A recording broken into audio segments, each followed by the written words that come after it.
So, Lord Hague, thank you for joining us. It's a pleasure. Thank you for sitting down with us. We've just been having conversations about the Oscar Wilde room here at Magdalen. And yeah, it's about 40 years since I was in here. Yeah, and same picture of Oscar Wilde hasn't been decorated on since. the wall. Yeah, exactly. So the first question I've sort of asked most of the candidates, and certainly all the ones I've interviewed, is why do you want the job, basically? Because it strikes me as a very strange job that lasts quite a long time with no real defined role. What is it that makes you want to do it? Really, three reasons, if we've got time for three reasons. Absolutely. One is Oxford transformed my own life. I came here from a comprehensive school in South Yorkshire. I didn't know a single person in the whole city and the university. And when I left, I was ready to go on to be all the things I became. Leader of the opposition and foreign secretary and all kinds of. So Oxford made a huge difference to my own life. And obviously I believe in helping other people have the same transformative experience. Secondly, I've remained involved in Oxford for most of that time, 4 decades, since in particular when I was a young consultant at McKinsey, came back and did a study for free for Oxford on what on earth should it do financially. It was running out of money. It only had state financial support in the late 80s. They came to us to say, how do we raise money? How do we have an appeal? And I came back with my colleagues and said, you don't have an appeal. You have a campaign for Oxford. You are going to raise hundreds of millions. You are Oxford. And they did. And we showed them how to set that up and how to change the way the university was organized to do that. So I feel I was at the beginning of a major change in Oxford, and I think we're coming up to a decade of major change in the world. Oxford will again have to adapt, so I think I can help with that. And then the third reason is also I think I can help with things because what we need is to be able to articulate to the whole world what Oxford is and how much it matters. And how for this country the success of Oxford in the next decade is critical. And we need to be able to raise endowment in the United States and other places. So I hope that my experience in presenting a case in public and in knowing all the people I know in business and government and philanthropy in America will be of service to the university. So when you put all those things together, it's just a plethora of I've got the motivation to do it, and I hope I could do a lot of good for Oxford. So we sort of touched on a few of the challenges there that you think Oxford's facing, and I think obviously this role, being the Chancellor of Oxford, is also an important role in the sector in general, like for UK universities. What do you think is the biggest single challenge that universities are facing today? Well, they've got a huge financial challenge, of course, which varies from one institution to another. Actually, though, I would say their biggest challenge is how they are going to cope and change with a decade in which human civilization is going to change more quickly than ever before in the entirety of our history, in which AI may revolutionize education, new sciences and many new scientific discoveries will arise. So just sitting still that's not going to be the answer. So in a way, that's their biggest challenge. But then how you actually are financially sustainable in the middle of all of that, when people may have many new ways of being educated. They will have AI programs that are working very closely with them and monitoring their performance and suggesting the reading and marking their classes and so on. To be financially sustainable as well is very important. And so for universities across the whole of the UK has got to get that right. And that will mean some longer term understanding between government and the university sector as to what is the objective, what are we trying to achieve, how is it going to be paid for long term. What's the way of doing that? Do you think that's, raising fees, like sort of we've seen leaked recently, the raising of tuition fees, is that the way to do it? Does it need more central government funding? Yeah, it's hard to escape both of those things. You can't really say tuition fees should never rise because we've just had a lot of inflation, and some universities are in serious financial problems if fees don't rise. On the other hand, they certainly shouldn't rise by more than inflation, and then there needs to be more help with people to be able to come to university. Now, the government have said they will improve maintenance grants as well as raise fees. Well, it's going to be important to hold them to the maintenance grant part. I suppose, the worry is, sorry to interrupt, but when you're working in, like I do a lot of outreach stuff, and you sort of, a lot of people who come in aren't even really aware at this stage that even a student loan is an option, sort of 3 or 4 years before applying to university. Right. Yes. And they just think they have to pay £9,000 and they're not even considering it.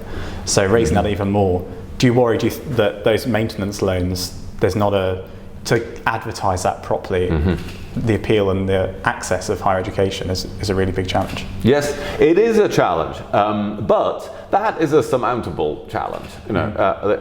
We can make people aware of the help that is there, and in the case of Oxford, of course, there is the opportunity to give other help on top of that, and this is really important in Oxford, because here we are in what has been agreed again in the league tables of the world is the top university in the world. The top university in the world has to be able to bring people here irrespective of background. That has to be the objective. The right people, the best people come to Oxford irrespective of background. That is one of the things that means we need a bigger endowment in the future. And to really follow up and keep expanding excellent initiatives like Crankstart scholarships, which now 17% of UK undergraduates at Oxford are benefiting from those scholarships. So that does help a lot. But I think we're going to need to keep expanding those sorts of things, particularly in an environment where fees are probably going up. And how do you do that? Because, I mean, even especially looking at state school backgrounds, that number has dropped for the first time first time in recent memory, certainly. How do you keep ensuring that you're broadening the accessibility to Oxford? Well, we can keep improving that financial support, irrespective of background. After all, most of that didn't exist when I was here. Sure. There were better state maintenance grants at that time. But the whole Crankstart idea came after that. And the whole endowment of the university has come after that. So if American universities can ensure, which they do ensure, the top American universities, that if there's somebody they want to go to that they think meets all the criteria for their university, they will make sure they are financially able to do so. We ought to be able, we can aspire to do the same as in Oxford. How do we do that? Is that a re-engineering of the endowment system to move it more centralised away from colleges? Is it a complete sort of re-evaluation of how people look at it? I mean, what is the actual concrete step to getting to that point? Oh, it definitely involves more endowment. Now, it's important as anybody who wants to be the Chancellor has to be clear, they are not going to be running the university. Yes, that is, and so it's important to express the values of the university and to be able to talk about some of these objectives, but I don't think any Chancellor would be able to come in and say, oh, we're going to raise this endowment, we're going to pass it out in a totally different way. Nevertheless, a Chancellor can come in and say, well, I think I can help raise a lot more endowment over time. And that one of the reasons for that, in the case of Oxford, to have the cutting edge research, world beating research, it's very important to have that. But the other part of it is in order to support access. I think on the funding, international students are obviously so important to Oxford, but also the UK university sector in general. Do you think that the way they've been spoken about by previous governments has sort of done them a disservice? The sort of discouraging of international students and migration in general? To some extent, although under a succession of governments, overseas students have greatly expanded. Not recently, in the UK. Not this year. Well, it depends what baseline you're comparing to. Year to year. Of course, it's come with the most recent decisions on not having dependents, which the last government did, but the current government are going to continue with. That has a depressing effect on it. And of course, it is also true that you can't have universities become so dependent on students from overseas that then they are in a fragile financial position whenever that changes, because then what happens when there's a future pandemic or even more conflict in the world than today. But in fact, when I was in government as Foreign Secretary, I did encourage the government to look at, could we just exclude students from the immigration numbers? Well, this was my next question. They're not actually migrants in the sense. Of course, some then stay in this country and carry on their work and research in this country. Then they become, then they're living in the youth. Then they're migrants, and their dependents are. I mean, the argument against that was always, well, where do you draw the line? Then you have to define what a student is. What about all their dependents? Yeah. So, as I remember it all those years ago, the Home Office were always pushing back and saying, no, anybody who comes to live more than a certain amount of time is a migrant. But I still hanker after the idea. You could actually say, well, no, these people are buying a service in the UK and are really adding to the strengths of the UK. So we should at least be able to count them in a separate group from migration in general. That's not the migration. When people are voting against what they think is uncontrolled migration, it's not the students that they're voting against.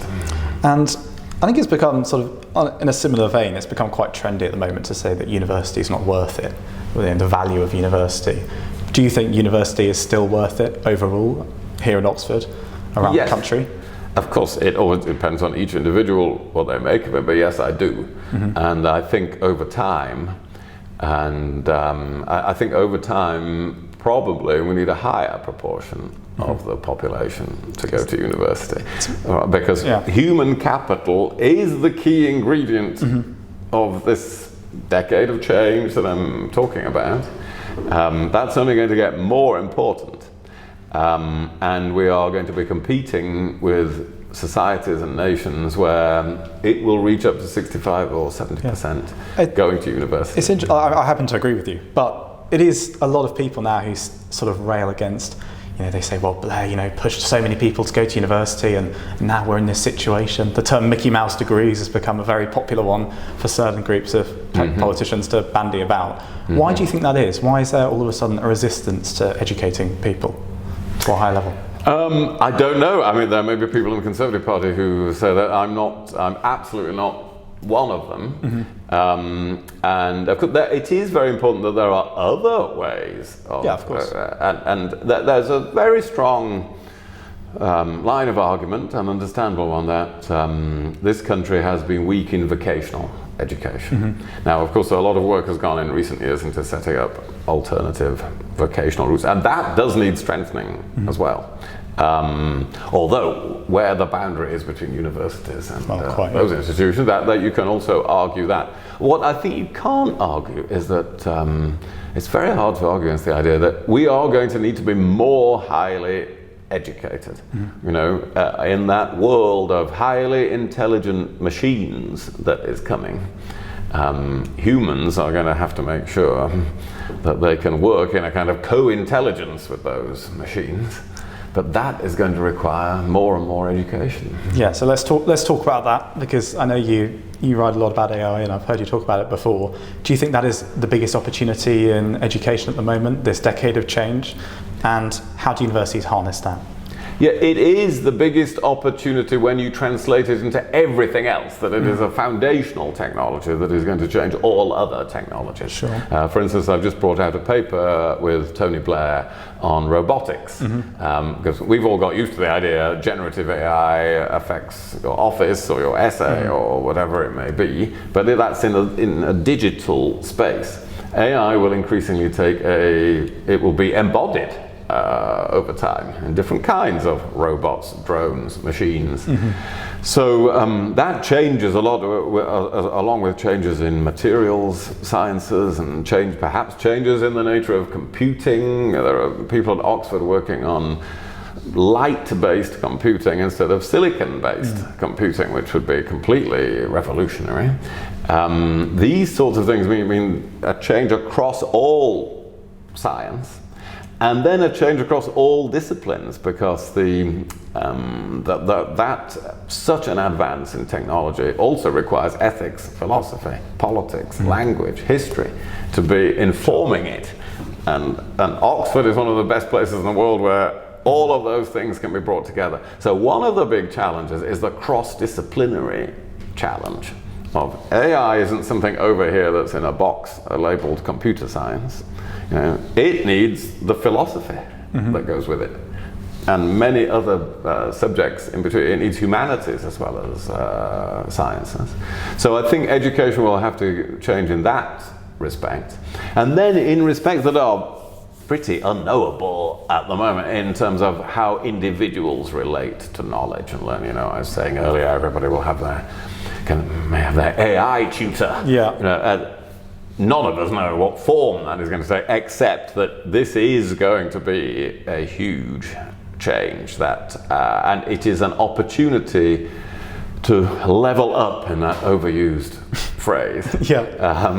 Because there's a good deal of evidence so far that working with early forms of AI brings a bigger than proportionate increase in the performance of lower performing workers or students.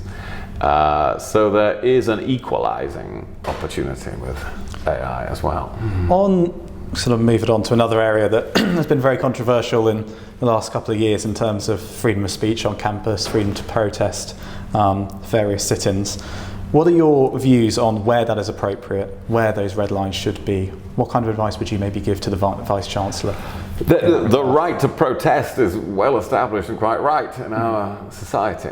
But it can't be protest that stops other people going about their lawful or necessary business. You can't have people who are prevented from taking their examinations by protesters about something. Those people who want to take their exams may not feel so strongly about, or they may feel very strongly, but they know they've got to take those exams. So that is where you draw a line, and it shouldn't involve any intimidation or violence or apparent threat of violence to anybody. So I think there are very clear lines that we've always had in Britain on the right. We do so much to uphold the right to protest. But that is a way of advancing a point of view. That is a form of free speech. It must still leave other people with the freedom of speech to argue another way, or to be, or to say that they are busy doing something else. So I think that's where one draws the line. It's very understandable at a time of conflict around the globe that people have extremely strong feelings, emotions, reasons, and deep concerns about what's going on in the world. That's completely understandable. But it is best debated in all the many forums that we have for debate in a place like Oxford. It's best debated because, in the case of the Middle East, many of us have worked for many years on peace in the Middle East and establishing a Palestinian state alongside a secure Israel. And we can explain at great length how much we've tried to do that, how frustrating it's been that we haven't achieved that, what we can do in the future. And we all need to work together on those things, but not shout each other down. I think I'm going to move on to politics briefly. And I think one of the things you're well known for, among many things, is how young you went into politics. But I think there's also a trend at the moment of politicians saying how stressful it is to be a politician. Obviously, social media hasn't helped that. Do you think it's still an attractive place for young, achieving people to go? Well, it's still a necessary place for them to go. We need young people, brilliant young people, to go into politics. Now, to get this into perspective, only a minority of them ever have, of course. Yeah, of course. If I think of my time at Oxford, and all the people who would have been fantastic politicians who I met, really perhaps only 5 or 10% of them ever showed up in Parliament in the end, because they went into other careers, were better paid, or they went to live abroad for a time, or they started a family young, and they no longer had they couldn't spare the time and energy to go into politics. But we still need that critical minority of people who can be in any political party great politicians. It has got harder, I think, than even when I went in 40 years ago into politics. Social media has made it harder.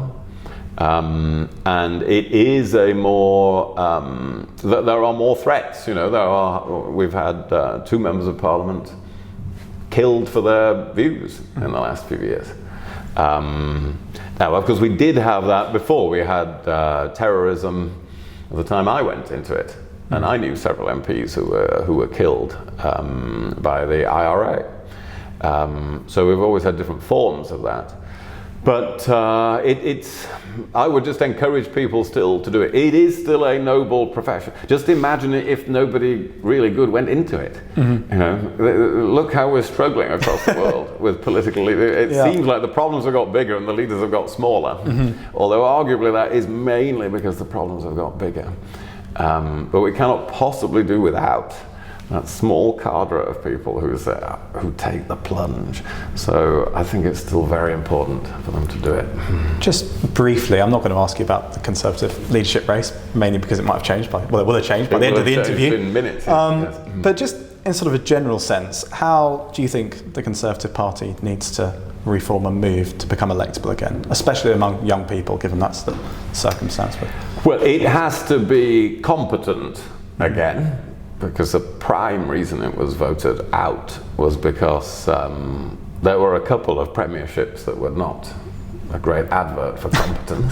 To say the least. It has to be broad-based. It has to be a party that can attract again people who went off from it and voted Labour or Liberal Democrat, as well as people who voted for reform, and quite a big group who just didn't vote. So it has to have that in mind, not say, well, we should be a right-wing pressure group that competes with reform. You know, the way to do it, I think, is to, if the Conservatives have in mind, we're going to appeal to those Labour and Liberal Democrat voters. And if we're then a credible alternative again, the reform people will need to vote for us too, if they want to change in the country. But don't charge off to the right and ignore all those Labour and Liberal people. That is my advice to the party. I had so many problems when I was leader of the opposition all those years ago. But then working with David Cameron after 2005, you could really see how the Conservative Party reinvented itself as a broadly based party, and it needs to do the equivalent of that again. Let's add some colour to your time at Oxford for people who maybe don't know you, haven't listened to as many podcasts with you as I have in the last couple of days, trying to come up with some questions. Where was your favourite pub in Oxford? My favourite pub? There was one in Jericho that isn't actually there anymore. This is what 3 of the candidates have said to me about their favourite pub. I don't think they exist maybe anymore. Says, it's obvious to say something like the King's Arms, you know, but because it's in such a prominent position, I did go in there. But my favourite pub was I used to live down by the canal in Jericho, and there was a pub in my 3rd year when you had to live out from there. And I don't think it is there anymore. Favourite library, perhaps? The favourite library, I pretty much like Magdalen Library, but I'm not sure it's my favourite library, but a library I spent a lot of time in was at the Institute of Economics and Statistics, because that was a handy place to go and write an essay under severe time pressure, with a lot of very good economics books. And you did a lot of student politics when you were here as well. Yes. What would you say to some people who are maybe over-obsessed with student politics, which there may be some. Perhaps. Really? People who maybe focus on the scandal there more than the scandal in the country at large. I would say don't worry about it, enjoy it to the full. Remember, it doesn't really matter. But it is great fun. Student politics is great, and you do learn a lot, actually. And it's a shame if it's all about, a scandal in the university, because there are bigger issues than there have ever been in my lifetime in the world. Now, I hope those are still being addressed, because even when I was a student politician, we were having lots of, factional elections, but we were still debating at that stage, at the height of the Cold War, nuclear disarmament. We used to have immense debates about the merits of nuclear disarmament or not, for instance, and relations with the Soviet Union. and what Ronald Reagan was going to do. So there are even bigger issues in the world today. So I would strongly advise, yes, make sure you're debating those things, that it's not just entirely a personal, doing down somebody else and advancing yourself personally. Nevertheless, it's a way of, it's a great way of learning important political skills. So also enjoy it to the full. Final question is regarding this sort of election, which strikes me as one of the most unique and bizarre election processes anywhere, because you don't really have there's no policy platform. You can't really criticise anyone or really say that much at all. I'm grateful for you for doing this interview as a result, of course. We've said a little bit. Yeah. It's to borrow a phrase from America, it's quite a vibes campaign, really. I see what you mean, yes. Why do you think that you should be the Chancellor as opposed to all of the other candidates? Oh, well, you spoiled it there at the end of the question, because as opposed to all the other candidates, there are good other candidads. Yes, if they're better than me, they should be elected, and I would support them. So it's not that sort of election where you do the other candidates, where you do down the other candidates. But if I had to put in a couple of sentences, yes. Why I would vote for me as a voter, it is because we need to articulate to the world how critical Oxford is to the next decade in the UK, and we need to raise that bigger endowment for the future that I was talking about. And for that, you need somebody who is used to explaining things to the whole country and the whole world, and who is connected to people in business and philanthropy and politics all over the world, and particularly in America. Brilliant. Thank you very much. Thank you.